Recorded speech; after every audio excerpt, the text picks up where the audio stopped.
Здравствуйте, компания Прогресс Авто. Краткий обзор мини-трактора Yanmar FX24D. Большой полноприводный мощный трактор. Сейчас по состоянию резины, как обычно. Такая вот у нас резина спереди, слева. Износ не критичный, но видно, что присутствуют мелкие трещины. Левая задняя шина.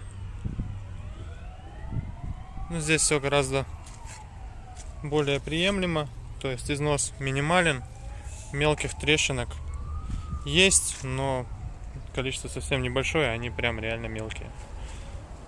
Трехточное навесное устройство, фрезы в комплекте с трактором нет.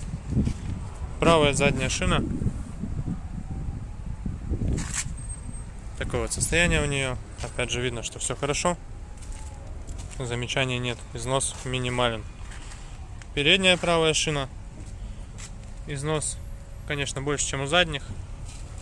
Плюс достаточно сильно рассохшийся верхний слой резины, но не критично. По остальному, по обустройству водительского места, здесь все, в принципе, как обычно. Вал отбора мощности 4 передачи, включаемый полный привод, блокировка заднего моста, регулировка автозаглубления, регулировка горизонтального наклона фрезы, ну и основная коробка переключения передач, естественно. Поэтому то, что есть у нас по этому трактору, приезжайте, смотрите. Наработка, думаю, видно, 1082 моточаса. Это так. Компания Прогресс Авто.